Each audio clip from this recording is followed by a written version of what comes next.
इस मुल्क में हर किसी को आज़ादी से अपने मजहब को फॉलो करने की इजाज़त है। हमारे मुल्क के आइन में दर्ज है कि we are a secular country. Secular country का मतलब ये है कि हर मजहब को बराबर के नज़रिए से देखा जाएगा। कौन अपने मजहब का कितना हिस्सा फॉलो करना चाहे उसकी भी खुली इजाज़त है। मुझे नहीं लगता है कि किसी भी हुकूमत को इस चीज़ में दखल देना चाहिए। ये एक मतलब ऐसे खतरे के साथ जो है ये लड़ा जा रहा है जो कि इस मुल्क के लिए बहुत मुश्किल होगा। हम तो चाहेंगे कि ये ऐसे फैसले जो हैं वो ना हों और जो भी जिस भी मज़हब से ताल्लुक़ रखे उनको खुली छूट होनी चाहिए। वो किस तरह के कपड़े पहनना चाहें, वो किस तरह अपने अल्लाह को, अपने भगवान को, अपने वाहिगुरु को याद करना चाहे करें, वो किस तरह के मतलब व्रत रखें, रोज़े रखें, मस्जिद में जाएं, गुरुद्वारा में जाएं, मंदिर में जाएं, इस चीज़ की खुली इजाज़त होनी चाहिए। तो हम तो यही उम्मीद करेंगे कि जो कर्नाटका को यहाँ जम्मू कश्मीर में लाने की कोशिश की जा रही है इस पे फौरी तौर रोक। उमर साहब, इस स्कूल के हवाले से एक इशू ये आ रहा है कि ये स्पेशली एबल्ड चिल्ड्रन जो है उनके लिए स्कूल है और जो इंतजामिया है वहाँ पे उनका कहना है कि जो बच्चे हैं वो टीचर्स के साथ पूरी तरह से इंटरेक्ट नहीं कर पाते हैं जब उनका चेहरा नहीं देख पाते। ये गलत है, ये गलत है। अगर इससे पहले वो इंटरेक्ट कर रहे थे तो ठीक कर रहे थे। आखिरकार ये स्कूल कल का बना हुआ स्कूल तो नहीं होगा ना। स्कूल को चलते हुए कुछ टाइम तो हुआ होगा। इस स्कूल में बच्चियों ने कुछ तो तालीम हासिल किया होगा। क्या वो इससे पहले जो सारे बच्चियां वहां से बाहर आई वो सारे अनपढ़ बाहर आए?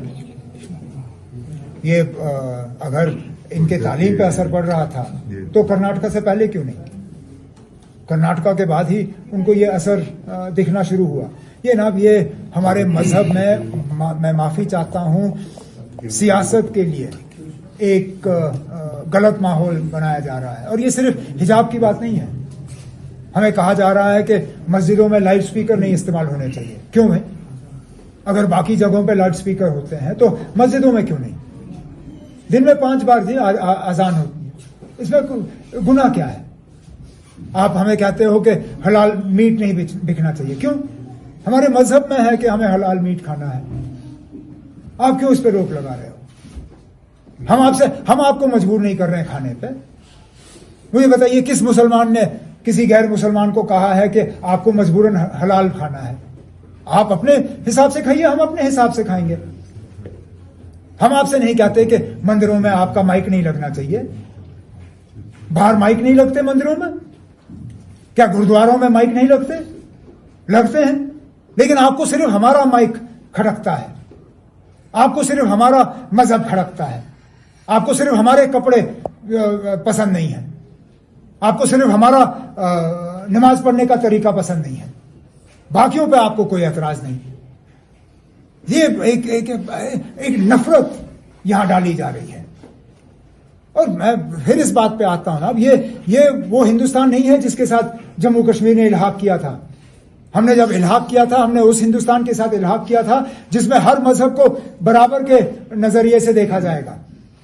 हमें यह नहीं कहा गया था कि एक मजहब को ज्यादा अहमियत दी जाएगी और बाकी मजहबों को जो है दबाया जाएगा। अगर हमें यह कहा गया होता तो शायद हमारा फैसला कुछ और होता। हमने सोच समझ के उस वक्त फैसला किया था क्योंकि हमें कहा गया था कि हर मजहब को बराबर के नजरिए से देखा जाएगा और ये हमारी पहचान है। जम्मू कश्मीर नेशनल कॉन्फ्रेंस में को विरासत में एक नारा दिया गया, शेर कश्मीर का क्या इरशाद, हिंदू मुस्लिम सिख इत्तेहाद। हम भाईचारे की बात करते हैं, लेकिन हमारा मुकाबला उन लोगों के साथ है जो इस भाईचारे को तहस नहस करना चाहते हैं और उस बात की हम इजाजत नहीं देंगे।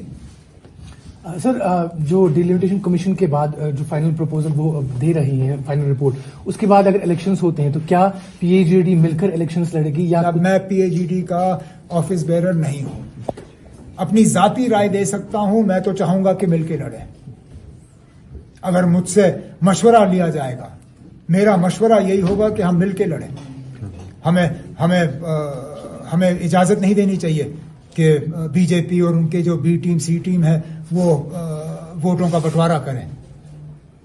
और ये मेरा मशवरा होगा, लेकिन फैसला आखिरकार पीएचईडी का होगा। वो क्या फैसला करेंगे वो मैं नहीं कह सकता। सर रमजान मुबारक की आपने बात की, तो जिस तरह से हम देख रहे हैं जैसे ही रमजान का महीना शुरू हुआ तो यहाँ पर अंधेरा छा गया। जम्मू में भी काफी ज्यादा गर्मी है, वहां पर भी लाइट नहीं है। तो इस पावर क्राइसिस को किस तरह से आप देखते हैं, और पानी की भी मसाइल जो है? मुझे कहीं कहीं लगता है कि ये जानबूझ के हमें छेड़ने के लिए किया जा रहा है। ये हैरानगी की बात है कि बाकी टाइम आपको लाइट है, लेकिन सहरी के लिए जब उठते हो तो अंधेरा। बाकी टाइम आपको लाइट है, लेकिन इफ्तारी के टाइम अंधेरा। जब तरावियां पढ़नी होती हैं तो अंधेरा, और उसके बाद फिर लाइट वापस। और मैंने जम्मू में भी ये देखा। मैं जब जम्मू में था पिछले दिनों, उन इलाकों में खासकर सहरी के टाइम पे अचानक लाइटें बंद और इफ्तारी के टाइम पे लाइट बंद। अब कुछ तो हमारे जज्बातों का आप कदर करिए। अगर बिजली की कमी है, मैं मानता हूं ठीक है ना, हो सकता है बिजली की कमी है, तो आप फिर हमें फिर सहरी और इफ्तारी में ही बिजली दे दीजिए, बीच में काटिए। आप सहरी के टाइम और इफ्तारी के टाइम पे क्यों काट रहे हो? कहीं आप हमारे जज्बातों के साथ खिलवाड़ तो नहीं कर रहे हो? अगर आपका इरादा हमारे जज्बातों के साथ खिलवाड़ करने का नहीं है, अगर नहीं है तो फिर ठीक है ना, बाकी घंटे आप बिजली काटिए। सहरी के दौरान, इफ्तारी के दौरान, तरावियों के दौरान आप हमें बिजली दे दीजिए। बाकी रात नहीं देते हो, हम शिकायत नहीं करेंगे। लेकिन हम शिकायत करने पे मजबूर होते हैं जब बाकी टाइम हमें लाइट दिखती है, लेकिन जब हमें चाहिए होता है तब आप हमें लाइट नहीं देते हो। हम क्या मतलब निकालें इसका? ये तो फिर सारा जो सिलसिला मैंने अभी दोहराया, ये उसी में फिर फिट आता है ना। हमारे माइक आजान के दौरान, हमारा हलाल मीट, हमारा हिजाब, इन चीजों पे। अब रोजों में आप बिजली भी नहीं दे सकते, फिर क्या दे रहे हो आप हमें? दुख, दर्द, परेशानी, इसके अलावा और आप हमें दे क्या रहे हो? बड़ी बड़ी बातें होती हैं, हमें कहा जाता है कि हमारे दुख दर्द को समझा जा रहा है, लेकिन मुझे लगता है कि हमारे जख्मों में नमक छिड़का जा रहा है, बजाय ये कि हमारे जख्मों पे मरहम हो। मैं कहता हूं अब हमें वो जो अल्फाज हमने सुने पिछले साल कि दिल की दूरी और दिल्ली से दूरी, उसको दूर किया जाएगा, हम वो देखना चाहते हैं। वजीर आजम साहब ने हाल ही में सांबा में कहा नौजवानों को कि आपके जो बाप दादाओं की परेशानियां हैं वो आपको झेलनी नहीं होंगी। मैं देखना चाहता हूं उस पर अमल हो। आज से उसकी शुरुआत होनी चाहिए, हम भी देखें।